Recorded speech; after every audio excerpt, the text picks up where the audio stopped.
Leningrad और mini Moscow से चर्चा में आया बेगूसराय एक बार फिर से चर्चा में आ गया है। इसका कारण ये है कि बेगूसराय से महागठबंधन ने सीपीआई को फिर प्रमोट कर दिया और सीपीआई से जो कैंडिडेट है अवधेश राय जी, हम तस्वीर के जरिए दिखाना चाहेंगे कि यहाँ अवधेश राय जी हैं जो महागठबंधन ने सीपीआई से इनको प्रमोट किया है और सामने है एनडीए और फिर से एक बार एनडीए से गिरिराज सिंह है। तो कई तरह की बातें हैं, कई तरह के चर्चे, हम इनसे जानकारी लेने की कोशिश करेंगे। पहले हम यहाँ की एक बार तस्वीर दिखाना चाहेंगे शुरू से कि आप तस्वीर के जरिए देख सकते हैं कि तमाम कार्यकर्ता जो है महागठबंधन के यहाँ एकजुट है और एकजुट होने का कारण आप समझ सकते हैं तस्वीरों के जरिए कि निश्चित रूप से बेगूसराय फिर से एक बार कांटे की टक्कर की ओर चल पड़ी है। आपको मैंने पहले भी बताया कि लेनिनग्राद और मिनी मॉस्को से जाने जाना वाला ये बेगूसराय एक बार फिर से क्यों चर्चा में है, इस पर हम डिटेल से जानकारी लेते हैं। हमारे साथ अवधेश राय जी। अवधेश राय जी, बताइए, इस बार फिर से सीपीआई महागठबंधन ने सीपीआई के तौर पर आपको यहाँ मैदान में लाके रखा है, आपके सामने ढेर सारी चुनौती है, इसको कैसे? देखिए, हिंदूवादी नेता जो अपने को बताते हैं, गांधी मैदान में महागठबंधन का होने वाली विश्वास रैली में ही हम लोगों के नेता लालू जी ने बता दिया कि हिंदू संस्कृति में बाप माँ के मरने के बाद लोग केस मुड़ाता है और इस जिनके विरुद्ध हम लड़ रहे हैं उनका नेता देश में कौन है सब जानता है। वो अपने माँ बाप के शादी और श्राद्ध में केस तक नहीं मुड़वाया। हिंदू धर्म के इतने बड़े नेता हैं। बनारस ये यहाँ जो बना है राम मंदिर अयोध्या जी में, अयोध्या जी के राम मंदिर निर्माण का हिंदू के 4 पीठ के जो हेड थे उन्होंने कहा अधूरा है, निर्माण नहीं होना चाहिए। फिर भी निर्माण उसमें मूर्ति का कर दिया गया, उसका उद्घाटन भी कर दिया गया। इसलिए अपने मुँह मियाँ मिट्ठू बनना तो एक बात है, कोई हिंदू सम्राट बन सकते हैं, वो हिंदू हैं नहीं। हिंदू की राजनीति करके वो वोट की राजनीति करते हैं, इसलिए हिंदू की बात करना बेहुयात है। बेगूसराय में उनका दावा है कि कई तरह के कल कारखाने जो पहले से बंद थे उनको सुचारू रूप से चलाया जा रहा है, इसमें क्या सच्चाई है? देहात में कहावत है फुर मियाँ नाक वाला, जिसका नाक कटा हुआ रहता है ना, दूसरे नाक वाले को, सबको तो नाक रहता है, तो उसको पहले से हल्ला करना शुरू किया फुर मियाँ नाक वाला। बेगूसराय में औद्योगिक कारखाने को लाने में वामपंथियों की ऐतिहासिक भूमिका रही है। कांग्रेस पार्टी की शासन ने हमें सहयोग किया है। बेगूसराय औद्योगिक नगरी बिहार के और हिंदुस्तान के नक्शे पर था, जिसको बर्बाद किया है यही जो सरकार अपने को कहते हैं कि हम औद्योगिक नगरी को सीपीआई ने बर्बाद किया। उन्होंने बेच डाला। बरौनी औद्योगिक नगरी के फर्टिलाइजर कारखाने को बेच डाला और अब हल्स के कारखाने को फर्टिलाइजर कारखाना बना रहे हैं। वो निजी कंपनी को ला करके जो यहाँ कारखाना बना रहे हैं उसमें एक भी नौजवान बेगूसराय का रोजगार नहीं पा रहा है, न बिहार का पा रहा है। ठेकेदारों के चमचे बेलचे को बहाल करके कम मजदूरी पर काम करवा के करोड़ों की पैसे की लूट हो रही है और बेगूसराय नौजवान उससे महरूम है, सड़क पर भटक रहा है। इसलिए कहने के लिए भाषण जो भी दे दें, हाँ, इनका कुछ महत्वपूर्ण काम हुआ है पिछले दिनों कि अच्छी सड़क में गड्ढा खोद करके 2 किनारा बना दिया गया है। पूरा गड्ढा में सड़क को तब्दील कर दिया गया है। वो नाली बना करके समाज के गांव को तोड़ दिया है। बीहट जैसे ऐतिहासिक गांव में वो पूरी सड़क चौड़ीकरण के नाम पर 4 लाइन का पूरा सड़क बनाने के नाम पर गांव को 2 भाग में बांट दिया। हम लोग लड़ रहे हैं कि गांव को बांटिए मत, गांव को तोड़िए मत।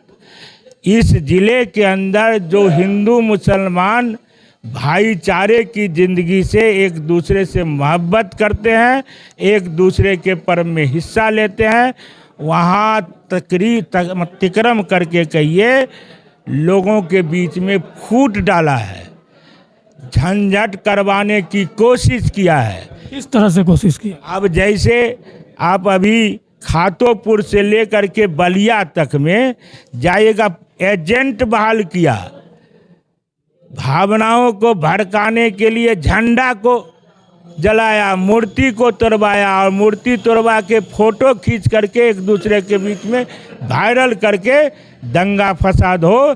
ये महागठबंधन और कम्युनिस्ट आंदोलन का देन है कि हमने एक भी जगह सांप्रदायिक और धार्मिक और जातीय उन्माद नहीं फैलने दिया।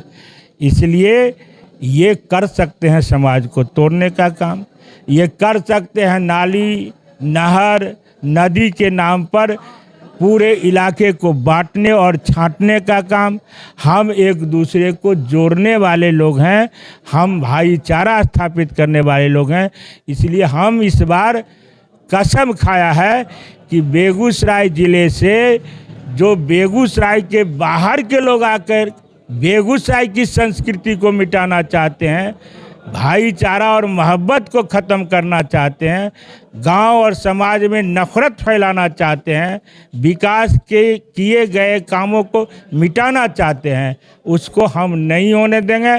अब बर्दाश्त से बाहर है। इसलिए बेगूसराय का प्रतिनिधित्व बेगूसराय का बेटा, चाहे वो अवधेश कुमार ही क्यों न हो, वो करेगा। बेगूसराय का बेटा ही यहाँ का नेतृत्व करे, काम करे। हमारी बात से सहमत हो असहमत हो, हमसे मिलने जुलने का, सबों को सुनने का काम करे। बेगूसराय का बेटा को हम इस धरती का वो बता रहे हैं कि बेगूसराय में जो है सो लाल झंडे ने रक्तहीन करने का काम किया और पूरा आवाम पूरा कल कारखाना इसका साक्षी है। देखिए, बेगूसराय में जो भी झंझट झमेला और दंगा फसाद का नाटक उनका किया हुआ है, ये बच्चा बच्चा जानता है। आप गांव-गांव में जाकर के पता लगाइए, कोई ऐसा गांव नहीं मिलेगा जिस गांव में हमने भाईचारा स्थापित करने के लिए, सद्भावना कायम करने के लिए एक बेहतर माहौल बनाया है। उस बेहतर माहौल को बिगाड़ा गया है और झूठी अफवाह फैलाने का, चूँकि हिटलर ने सिखाया है इनको झूठा बयान करके एक झूठ को 100 बार बोलो ताकि वो सच दिखाई पड़ने लगे, वही रास्ते पर ये चल रहे हैं। और इसलिए हमको इस बात की परवाह नहीं है। बेगूसराय की जनता ने 10 साल के अनुभव से ये सीखा है, हम बंटने वाले के बहकावे में नहीं आएंगे।